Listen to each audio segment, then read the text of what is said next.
जय हिंद मेरे प्यारे साथियों, एक बार फिर से आप सभी का बहुत बहुत स्वागत है आपके अपने यूट्यूब चैनल पर। आज हम लोग साइंस का प्रैक्टिस सेट 14 कंप्लीट करने वाले हैं। तो चलिए स्टार्ट करते हैं, बढ़ते हैं पहले सवाल की ओर। पहला सवाल है, पदार्थ के कण निरंतर गतिमान रहते हैं, इसका कारण क्या है? जो पदार्थ के कण निरंतर क्या है, गति करते रहते हैं, इसका जो मेन कारण है वो उसमें मौजूद गतिज ऊर्जा होती है। तो गतिज ऊर्जा क्या है ना, तापमान बढ़ने के पर क्या होता है, उसके कणों की जो गतिज ऊर्जा है वो और बढ़ जाती है, जिससे वे अधिक तेजी से गति करते हैं। तो ऑप्शन इसका ए बी सही हो जाएगा। जो अगर बात करें यहाँ पे, ठोस जो होता है, ठोस पदार्थ में कणों की गति सबसे कम होती है, जबकि गैस में सबसे अधिक होती है। और जो कणों की जो बीच में जो रिक्त स्थान होती है उसे हम लोग आंतर आणविक स्थान बोलते हैं। ठीक है, बढ़ते हैं अगले सवाल की ओर। अगला सवाल है, यहाँ पे 3 कथन दिया हुआ है, ये 3 कथन पढ़ करके इसका आंसर बता। निम्नलिखित में से कौन सा कथन पारिस्थितिकी तंत्र से संबंधित है? तो पारिस्थितिकी तंत्र से यहाँ पे देखते हैं कि जो पारिस्थितिकी तंत्र होता क्या है। तो पारिस्थितिकी जो तंत्र है, पारिस्थितिकी तंत्र में जो जैविक और अजैविक घटक, दोनों घटक सम्मिलित होते हैं, जैसे मिट्टी, पानी, हवा, है ना, ये सब पारिस्थितिकी तंत्र में सम्मिलित होते हैं। तो इसमें पढ़ते हैं कि इनमें जीवित जीवों से मिलकर बने अजैविक घटक होते हैं। हाँ, तो सही बात है। सभी हरे पौधे और कुछ बैक्टीरिया उत्पादक होते हैं, तो सही बात ये भी है।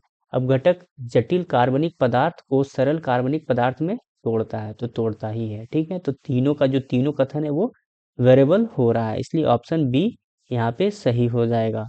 और यहाँ पे बात करें तो ये जो ऊर्जा की बात करें, तो ऊर्जा का जो प्राथमिक स्रोत होता है वो सूर्य है, जिसे उत्पादक उत्पादक जो पौधे सूर्य की ऊर्जा ऊर्जा से अपना भोजन बनाते हैं, ग्रहण करते हैं। और खाद्य श्रृंखला में जो ऊर्जा है, ऊर्जा का प्रवाह हमेशा एक डायरेक्शन में होता है, हमेशा क्या होता है, एक डायरेक्शन में होता है। और कवक और जीवाणु मुख्य रूप से अपघटक होते हैं। जो कवक और जीवाणु जो हैं वो मुख्य रूप से क्या होते हैं, अपघटक होते हैं, अपघटक की भूमिकाएं निभाते हैं। बढ़ते हैं अगले सवाल की ओर। अगला सवाल है, कपड़े press, electric toaster, electric oven, electronic केतली और इलेक्ट्रिक हीटर जैसे विद्युत उपकरण विद्युत धारा के किस प्रभाव पर आधारित है? तो ये सब जो इलेक्ट्रॉनिक चीज हैं ये तापमान प्रभाव पर आधारित है। तापमान प्रभाव है जिसे जूल के तापमान नियम है। जैसे हीट बराबर क्या होता है, धारा का स्क्वायर, ये आई है धारा का स्क्वायर, रेजिस्टेंस को टाइम से जब मल्टीप्लाई करेंगे, ये तापमान प्रभाव है। ठीक है, तो अगर देखिए ये जो इन सब उपकरणों में आमतौर पर नाइक्रोम जैसे उच्च प्रतिरोध वाले मिश्र धातु का प्रयोग किया जाता है। अब यहाँ पे धातु जो टंगस्टन की बात करें, तो टंगस्टन है वो, उसमें उच्च गलनांक के कारण ये बल्ब का जो फिलामेंट है, बल्ब का फिलामेंट फिलामेंट बनाने में इसका यूज करते हैं, क्योंकि इसका जो गलनांक है वो बहुत हाई होता है। बढ़ते हैं अगले सवाल की ओर। अगला सवाल है, 10 किलो द्रव्यमान 2.5 मीटर पर सेकंड के त्वरण से त्वरित करने के लिए आवश्यक बल की मात्रा क्या होगी? तो फोर्स बराबर क्या होता है, मास इनटू एक्सलरेशंस। तो यहाँ पे मास पहले से दे रखा है कितना, 10 किलोग्राम, और त्वरण दिया है 2.5 मीटर पर सेकेंड। ये पॉइंट हटाने से ये जीरो खत्म हो जाएगा, तो क्या बचेगा 25। और बल को हमेशा हम लोग न्यूटन में मेजरमेंट करते हैं, जो कि ऑप्शन सी में है। जो ये न्यूटन का, ये देखिए जो बल की परिभाषा है, ये न्यूटन के दूसरे गति का हमें पता चलता है। ठीक है, दूसरे गति के अनुसार क्या होता है कि बल और द्रव्यमान और त्वरण दोनों का गुणनफल ही क्या कहलाता है, तो बल कहलाता है। ठीक है, बढ़ते हैं अगले सवाल की ओर। अगला सवाल है, जेली के मामले में निम्नलिखित में से कौन सा परिक्षेपित प्रावस्था है? तो प्रक्षेपित प्रावस्था की बात करें तो जो जेली है वो ठोस और द्रव दोनों का प्रावस्थाएं हैं? नहीं, ठोस और द्रव दोनों का नहीं है, सिर्फ द्रव की प्रस्ताव है। ठीक है, गैस का भी नहीं है, ठोस का नहीं, सिर्फ क्या चीज का है, द्रव का प्रस्ताव है। तो जेली जो होता है वो ठोस माध्यम में फैला होता है। जेली जो होता है वो एक जल जिसमें द्रव ठोस माध्यम में फैला रहता है। जो द्रव है वो ठोस माध्यम में फैला रहता है। इसके एग्जाम्पल की बात करें, इसका एग्जाम्पल में मक्खन हो जाएगा, मक्खन हो जाएगा। ठीक है, ऑप्शन डी। बढ़ते हैं अगले सवाल की ओर। अगला सवाल है, यदि पृथ्वी और एक सेब जिनकी बीच की दूरी x है के बीच की आकर्षण बल जो उसका फोर्स है, उसकी सेब की दूरी को अगर 2x दूरी पर कार्य करने वाले बल क्या होगा? अगर देखिए क्या होता है ना कि फोर्स जो होता है वो ये जो दो पिंड की जो दूरी होती है उससे दो पिंडों का गुणनफल और उसकी दूरी का स्क्वायर होता है। क्या बोल रहा है कि अगर दूरी जो कि x है उसको अगर 2x कर दें, क्या कर दें, 2x कर दें, तो 2x करेंगे तो यहाँ पे क्या हो जाएगा, ये जो फोर्स है वो फोर्स 1/4 हो जाएगा। तो यहाँ पे देखिए जब भी दूरी में गुना किया जाए, क्या किया जाए, गुना किया जाए, अगर दूरी बढ़ रहा है, दूरी बढ़ेगा तो फोर्स क्या होगा, घटेगा, और दूरी घटेगा तो फोर्स बढ़ेगा। ठीक है, तो 1/4 हो जाएगा जो कि ऑप्शन बी में है। बढ़ते हैं अगले सवाल की ओर। अगला सवाल है, निम्नलिखित में से कौन सा रेखित पेशियों का एक विशेषता है? तो रेखित पेशी जो होती है ना वो एक बेलनाकार, सखित और बहुकेंद्रीय केंद्रिक होती है। जो रेखीय पेशी होती है जिसे हम लोग ऐच्छिक पेशी भी कहते हैं, क्योंकि इनमें हम अपनी इच्छा से इसे नियंत्रण कर सकते हैं। ये जो पेशी मुख्य रूप से हड्डी से जुड़ी होती है और शरीर की गति में मदद करती है। हमारी हृदय की पेशी की बात करें तो हृदय की जो पेशी होती है वो बेलनाकार और शाखित होती है। अरेखित या चिकनी पेशियां जो होती है जिसे हम लोग क्या कहते हैं, तुर्क रूपी कहते हैं। तो यहाँ पे हो जाएगा जो रेखित पेशी है वो बेलनाकार होती है और ये एक ऐच्छिक पेशियां होती है। बढ़ते हैं अगले सवाल की ओर। निम्नलिखित में से कौन सा विकल्प उन धातुओं को दर्शाता है जो ठंडे पानी के साथ अभिक्रिया नहीं करता है? तो यहाँ पे देखते हैं जो सोडियम है ये ठंडे पानी के साथ बहुत तेजी से अभिक्रिया करता है। तो सोडियम, दोनों तीनों ऑप्शन में सोडियम दिख रहा है तो तीनों ऑप्शन कट जाएगा। एल्युमिनियम, आयरन और ये जिंक जो दिख रहा है ये ठंडे पानी के साथ नहीं बल्कि गर्म पानी, ये जो गर्म पानी का जो स्टीम होता है, भाप बनता है, ये भाप के साथ अभिक्रिया करता है। और कैल्शियम की बात करें तो कैल्शियम जो है वो ठंडे पानी के साथ धीमी अभिक्रिया करती है और तैरने लगती है क्योंकि इसमें हाइड्रोजन के बुलबुले धातु से चिपक जाते हैं। बात करें यहाँ पे मैग्नीशियम की, तो जो मैग्नीशियम है वो मैग्नीशियम ठंडे पानी के साथ नहीं बल्कि गर्म पानी के साथ अभिक्रिया करते हैं। जो हाई लेवल के धातु होते हैं जैसे सोना, चांदी और तांबा, ये ना तो ठंडे पानी के साथ, ना ही गर्म पानी के साथ और ना ही भाप के साथ अभिक्रिया करते हैं। तो यहाँ पे आपका ऑप्शन डी सही हो जाएगा। बढ़ते हैं अगले सवाल की ओर। अगला सवाल है, लक्षण किसके द्वारा प्रभावित हो सकता है? तो लक्षण जो होता है ना वो पैतृक और माता दोनों के डीएनए द्वारा होता है। तो यहाँ पे देखिए लक्षण क्या होता है ना, लक्षण जैसे वे जो स्वयं को व्यक्त करती है जबकि प्रभावित छिप जाती है। मनुष्य में जो होते हैं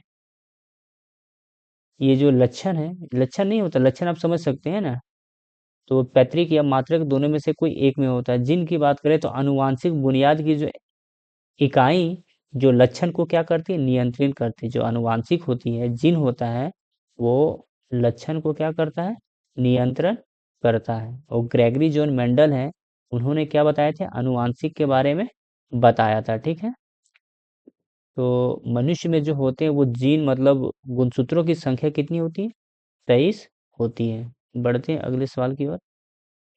अगला सवाल है, कार्बन श्रृंखला में हाइड्रोजन के स्थान पर समान क्रियात्मक समूह के प्रतिस्थापना से बनने वाला यौगिक के कर्म को क्या कहते हैं? तो जो कार्बन की श्रृंखलाएं जो समान क्रियात्मक है उसे हम लोग क्या बोलते हैं, समजातीय श्रेणी बोलते हैं।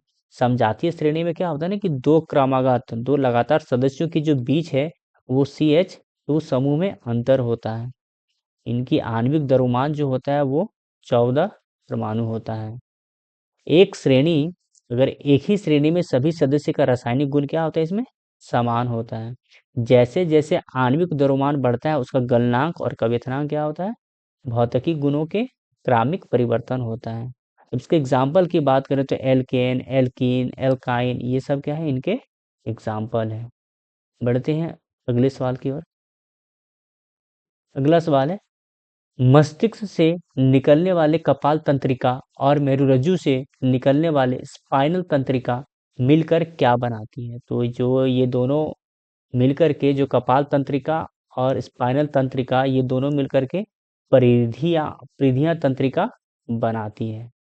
तो जो मस्तिष्क और मेरुरज्जु से मिलकर के जो केंद्र तंत्रिका, जिसे हम लोग CNS, सेंट्रल नर्वस सिस्टम कहते हैं, सेंट्रल नर्वस सिस्टम का निर्माण करता है, ठीक है। और परिधि तंत्रिका जिसे हम लोग PNS, परिधि नर्वस सिस्टम का जो मुख्य कार्य है, ये PNS का जो मुख्य कार्य है वो CNS मतलब सेंट्रल नर्वस सिस्टम को शरीर के अंगों से जोड़ता है। क्या करता है, शरीर के जो अंग है से जोड़ता है। और अब यहाँ पे बात करते हैं कपाल तंत्रिका, जिसे हम लोग सेंट्रल नर्वस बोल रहे हैं। ये कपाल तंत्रिका सीधा मस्तिष्क से निकलता है और मुख्य रूप से ये क्या होता है ना कि सिर और गर्दन को नियंत्रण करता है। ये हमारे जो सिर है, सिर और गर्दन को क्या करता है, नियंत्रण करता है सेंट्रल नर्वस। स्पाइनल तंत्रिका की बात करें तो स्पाइनल तंत्रिका मेरुरज्जु से मिलकर के शरीर के बाकी हिस्से तक सूचना पहुंचाती है। जो तंत्रिकाएं कोशिकाएं होती है वो न्यूरॉन्स की बनी होती है, ठीक है। इसका जो तंत्र का जो रचनात्मक और क्रियात्मक इकाई है जिसे हम लोग क्या बोलते हैं, न्यूरॉन्स, न्यूरॉन।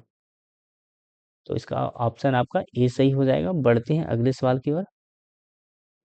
अगला सवाल है, किसी परमाणु के परमाणु संख्या किसके बराबर होती है। तो किसी भी परमाणु में जो परमाणु संख्या होती है वो उसमें प्रोटॉन, जो न्यूक्लियस में जो प्रोटॉन होती है वो प्रोटॉन का नंबर को ही हम लोग परमाणु संख्या बोलते हैं। तो परमाणु के नाभिक में उपस्थित प्रोटॉन की संख्या, तो ऑप्शन ए ही वेरिएबल हो रहा है। जो प्रोटॉन की संख्या है वही परमाणु संख्या कहलाता है। परमाणु द्रव्यमान की बात करें, सॉरी, परमाणु संख्या हो गया ये। अगर इसका द्रव्यमान बात करें तो परमाणु द्रव्यमान वो क्या होगा, जो इसमें प्रोटॉन और न्यूट्रॉन ये दोनों का जो संख्या होता है, ये संख्या ही क्या कहलाता है, तो परमाणु द्रव्यमान कहलाता है। अब क्या होता है ना कि समस्थानिक की बात करें जिसे आइसोटोप बोलते हैं, तो वे परमाणु होते हैं आइसोटोप जिसमें परमाणु संख्या समान लेकिन परमाणु द्रव्यमान क्या होता है, भिन्न भिन्न होता है। अब यहाँ पे एक जो उदासीन परमाणु में इलेक्ट्रॉन की संख्या प्रोटॉन की संख्या बराबर होता है। जो उदासीन परमाणु होता है उसमें इलेक्ट्रॉनों की संख्या और प्रोटॉनों की संख्या क्या होता है, आपस में बराबर होता है। जो इसमें जो ये न्यूक्लियस, ये परमाणु नाभिक के बारे में जो सबसे पहले बताए थे वो रदरफोर्ड साहब ने नाभिक का खोज किया था। और परमाणु संख्या को हम लोग जेड से डिनोट करते हैं और परमाणु द्रव्यमान को ए से हम लोग दिखाते हैं। बढ़ते हैं अगले सवाल की ओर। अगला सवाल है, एक समीकरण दिया हुआ है, ये समीकरण को क्या करना है, संतुलन करना है। तो समीकरण में क्या होता है ना कि जो द्रव्यमान संरक्षण का नियम क्या बोलता है कि रासायनिक अभिक्रिया में जो कुल द्रव्यमान होता है वो कभी नहीं बदलता है। जब भी हम संतुलन करेंगे तो ये जो अभिक्रिया में जिसका यूज कर रहे हैं और उत्पाद जो आ रहा है, ये दोनों का जो द्रव्यमान है वो समान होना चाहिए। तो इसमें हम लोग क्या करेंगे, ऑप्शन से ही चलेंगे। यहाँ पे देखते हैं, यहाँ पे देखिए कॉपर कितना है, 2 है। यहाँ पे भी कॉपर 3 है, देखिए कट गया पहले ही। और यहाँ पे देखते हैं कॉपर 3 है और यहाँ पे भी कितना है, 3 है। ऑक्सीजन की बात करें तो 3 यहाँ पे वेरिएबल हो रहा है। और हाइड्रोजन की बात करें तो 3 दूनी 6 और 3 दूनी 6। और यहाँ पे ऑक्सीजन कितना है, 3 और यहाँ पे भी ऑक्सीजन 3 है। नियॉन की बात करें तो यहाँ पे हो जाएगा 2 और यहाँ पे भी कितना है, 2 है। तो ऑप्शन बी ही वेरिएबल हो रहा है। दोनों तरफ देखें तो दोनों तरफ का जो द्रव्यमान है वो बराबर है। तो इस तरह से इस क्वेश्चन को आप संतुलन कर सकते हैं। तो इसमें क्या होता है ना कि अभिक्रिया में जो संतुलन करने के लिए दोनों तरफ का जो तत्व की परमाणु संख्या वो बराबर की जाती है। इस अभिक्रिया में आप ऑप्शन से इस तरह से करके देखिएगा तो आंसर आपका आ जाएगा। बढ़ते हैं अगले सवाल की ओर। अगला सवाल है, तारे का टिमटिमाना किस घटक से संबंधित है? जो तारे का जो टिमटिमाना होता है वो प्रकाश का अपवर्तन के कारण ही ऐसा होता है। वायुमंडलीय के विभिन्न परतों का जो घनत्व और तापमान लगातार बदलता रहता है, जिससे के कारण क्या होता है, प्रकाश मुड़ता है। अब ग्रह की बात करें, जो ग्रह होता है वो ग्रह तारों की तुलना में पृथ्वी के बहुत पास में होता है, इसलिए वो टिमटिमाते हुए नहीं दिखते हैं। क्वेश्चन पूछा जाता है कि ग्रह जो तारे हैं वो टिमटिमाता हुआ प्रतीत होता है, लेकिन ग्रह टिमटिमाते हुए प्रतीत नहीं होता है। इसका कारण क्या है कि जो पृथ्वी से बहुत नज़दीक होते हैं ग्रह, इसलिए वो टिमटिमाता हुआ प्रतीत नहीं होता है। और ये जो प्रकाश का जो विक्षेपण, ये प्रकाश का विक्षेपण के कारण ही क्या होता है, इंद्रधनुष बनता है। और सूर्य उदय और सूर्य अस्त के समय जो सूर्य लाल दिखता है, इसका जो कारण है, इसका कारण है परिकिरणन के कारण ही क्या होता है, सूर्य उदय और अस्त के समय लाल दिखाई देता है। बढ़ते हैं अगले सवाल की ओर। अगला सवाल है, कौन सा कोशिका एटीपी का उत्पादक से संबंधित है? तो कोशिका की बात करें तो माइटोकॉन्ड्रिया है, ये कोशिका का बिजली घर मतलब पावर हाउस कहा जाता है। एटीपी की फुल फॉर्म की बात करें तो एडनोसिस ट्राइफास्फेट कहते हैं। इसे हम लोग, जो एटीपी है इसे हम लोग एनर्जी करेंसी कहते हैं। लाइसोसोम की बात करें तो लाइसोसोम कोशिका की आत्मघात की थैली सुसाइड बेग कहते हैं। क्लोरोप्लास्टा जो है वो क्लोरोप्लास्टा केवल पादप कोशिका में पाया जाता है और ये प्रकाश संश्लेषण में मदद करता है। ये जो माइटोकॉन्ड्रिया है, अब देखिए ना, कोशिका में एक केंद्रक केंद्रक और ये एक माइटोकॉन्ड्रिया, ये दोनों में ही क्या पाया जाता है, डीएनए पाया जाता है। कोशिका का मात्र 2 ही कोशिकांग है जहाँ पे डीएनए पाया जाता है। जो ये माइटोकॉन्ड्रिया है इसमें डीएनए के साथ साथ इसका खुद का राइबोसोम भी इसमें होता है। बढ़ते हैं अगले सवाल की ओर। अगला सवाल है, जब हाइड्रोक्लोरिक अम्ल HCl पानी के साथ अभिक्रिया करता है तो निम्नलिखित में से क्या बनता है? तो जब HCl पानी के साथ अभिक्रिया करेगा तो क्लोरिक माइनस आयन उत्पन्न करेगा, ठीक है। अम्ल अगर पानी में घुलता है तो H+ आयन देता है। क्या देता है? H+ आयन छोड़ता है, जो पानी के अणुओं के साथ मिलकर के हाइड्रोक्लोरिक आयन बनाता है, ठीक है। अगर हाइड्रोक्लोरिक अम्ल की बात करें तो ये एक प्रकार का क्या है, जो HCl है ये एक प्रबल मतलब स्ट्रॉन्ग एसिड है, क्योंकि यह पानी में पूरी तरह से अनियमित हो जाता है। इस प्रक्रिया की बात करें तो इस प्रक्रिया में तनुकरण, इस प्रक्रिया को जो जब HCl पानी के साथ मिलता है, ये जो प्रोसेस है इसे हम लोग तनुकरण कहते हैं। ये एक प्रकार का क्या होता है, ऊष्माक्षेपी अभिक्रिया होता है। ये पीएच स्केल का जो इसका मान है वो अम्लीय प्रकृति का होता है। और ये जो HCl है ये हमारे पेट में जठर रस में भी पाया जाता है। जो इसका पेट में इसका मेन काम क्या है, तो वो भोजन के पाचन में मदद करता है ना। तो इसका ऑप्शन आपका सी हो जाएगा। बढ़ते हैं अगले सवाल की ओर। अगला सवाल है कि उत्तल दर्पण से प्रकाश में परावर्तन के मामले में जब प्रकाश की एक समांतर किरण पुंज परावर्तन सतह पर आपतित होता है तो परावर्तित प्रकाश क्या होगा? तो इसका जो परावर्तित प्रकाश होगा ना वो मुख्य फोकस पर आधारित होता हुआ प्रतीत होगा, ठीक है। जो अवतल दर्पण, जिसे हम लोग क्या बोलते हैं, अपसारी दर्पण भी कहते हैं, क्योंकि यहाँ क्या होता है ना कि अवतल दर्पण में किरण जो होता है वो फैल जाता है। उत्तल दर्पण की बात करें तो उत्तल दर्पण में जो बना प्रतिबिंब होता है वो हमेशा क्या होगा, आभासी होगा। आभासी बनेगा और इसके साथ साथ सीधा बनेगा, और सीधा बनने के साथ साथ इसमें छोटा प्रतिबिंब बनता है, ठीक है। और इसका जो उपयोग है, इसका उपयोग जो गाड़ी वगैरह वाहन में जो है वो साइड मिरर के रूप में किया जाता है, क्योंकि इसमें बड़ा क्षेत्र को हम लोग देख सकते हैं। अवतल दर्पण की बात करें तो अवतल दर्पण जो होता है जिसे हम लोग कॉन्वेक्स मिरर बोलते हैं, ये समांतर किरणों को मुख्य फोकस पर वास्तविक और अभिसारित करता है। अगर यहाँ पे अगर देखें, दर्पण का जो सूत्र होता है वो 1/F=1/U+1/V होता है, जिसमें F क्या, फोकस दूरी, U है वस्तु की दूरी, और V है प्रतिबिंब की दूरी। बढ़ते हैं अगले सवाल की ओर। अगला सवाल है, निम्नलिखित में से कौन सा उपकरण विद्युत धारा को चुंबकीय प्रवाह का उपयोग नहीं करता है? तो ये जो विद्युत मोटर है, विद्युत मोटर ये विद्युत धारा को चुंबकीय प्रवाह का उपयोग नहीं करता है ना? तो जो क्रिस्टियानो एस्ट्रोड ने सबसे पहले खोजा था कि तार में बहती धारा चुंबकीय क्षेत्र उत्पन्न करती है ना, चुंबकीय क्षेत्र जो उत्पन्न करती है, इसका जो खोज है वो क्रिश्चियन ऑर्स्टेड ने सबसे पहले खोज किया था इसके बारे में।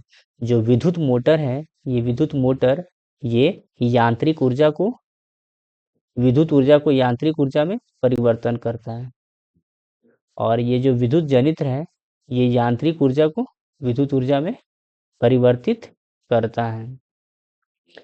अब यहाँ पे देखिए, जो फ्लैमिंग है, फ्लैमिंग के जो बाएं हाथ का नियम है, इसका उपयोग मोटर के बल की दिशा, जो इसका जो बाएं हाथ का नियम है फ्लैमिंग का, जो मोटर की बल की दिशा ज्ञात करने के लिए किया जाता है। विद्युत चुम्बकीय की बात करें तो ये एक अस्थायी चुंबकीय होता है जो केवल धारा प्रवाहित होने तक कार्य करता है।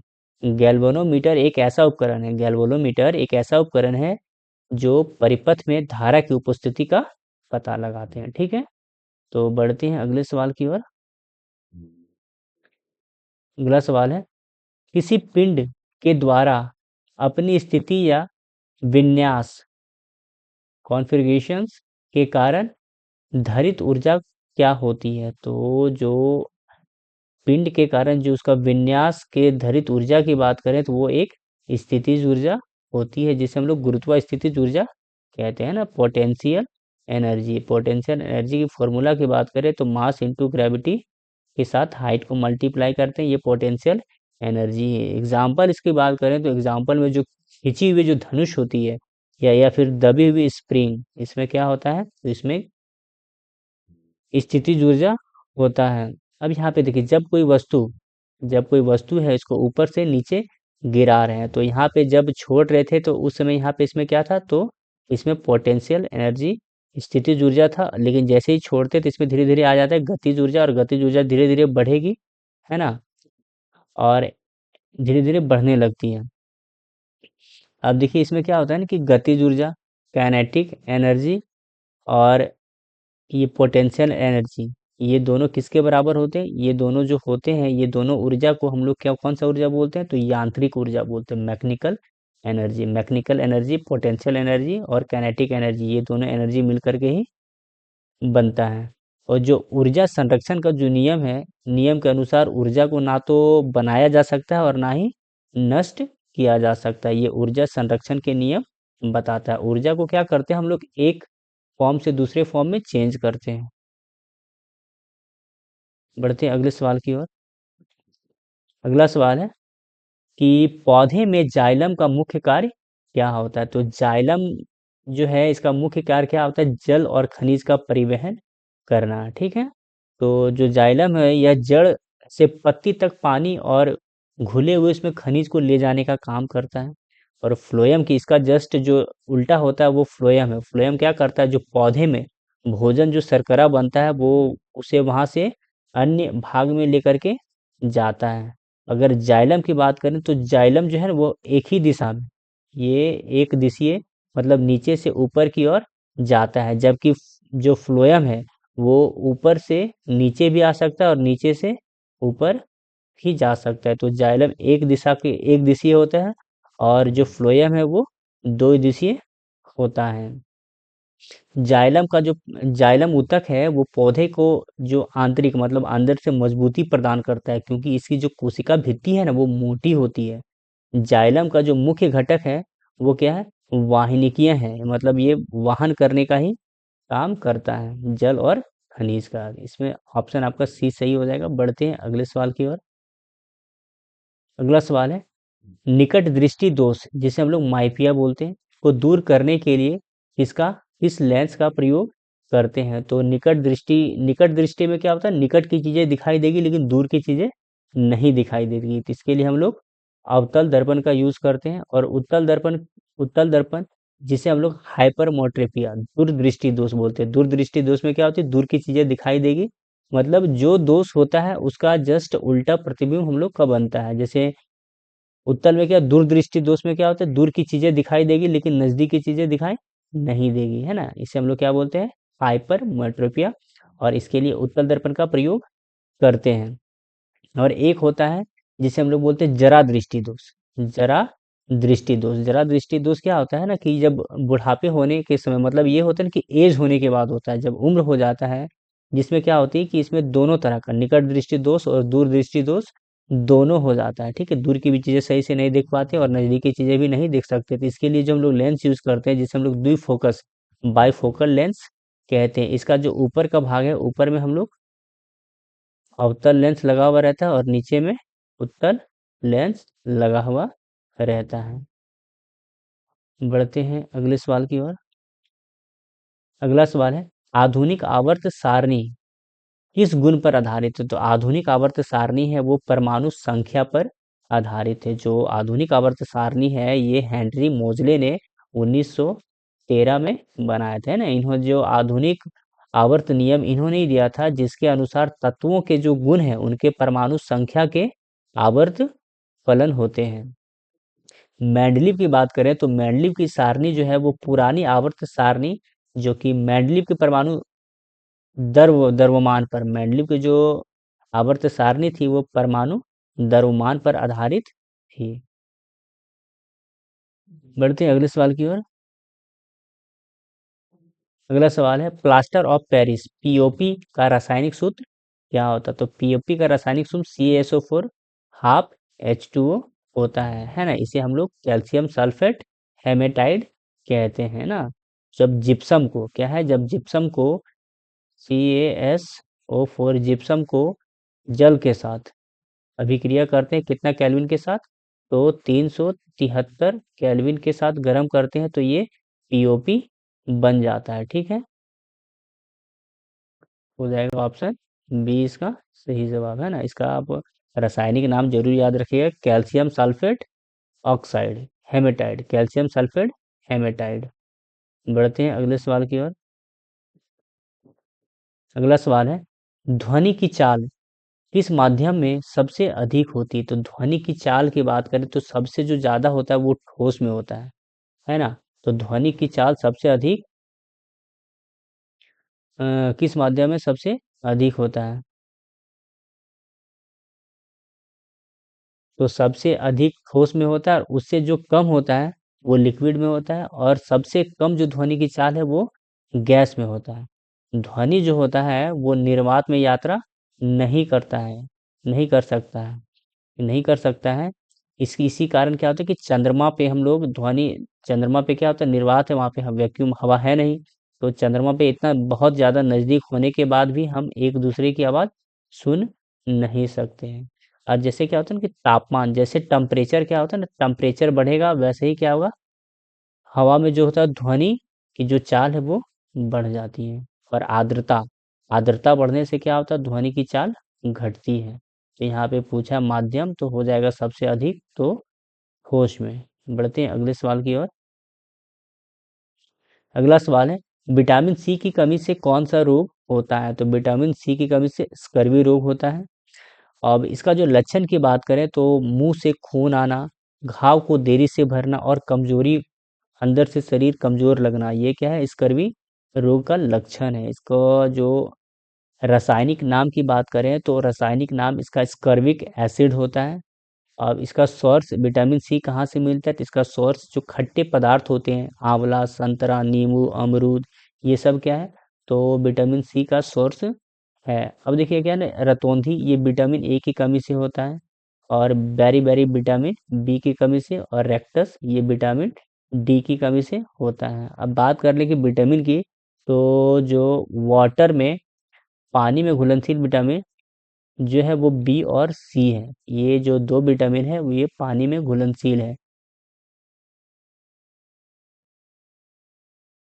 और ये जो ए डी ई के, ये जो चार विटामिन है, ये चारों विटामिन वसा में घुलनशील है। तो पूछा जाता है कि कौन कौन सा विटामिन वो पानी में घुलनशील है और कौन कौन सा वसा में घुलनशील है। तो आप याद करिएगा, जब भी हम लोग कोई भी चीज़ को गर्म करते हैं, जैसे खाने में तो हरी सब्जियों में तो विटामिन होती है, लेकिन जब उसे हम पकाते हैं, बॉईल करते हैं, तो विटामिन क्या होता है ना, गर्म करने पर विटामिन नष्ट हो जाती है।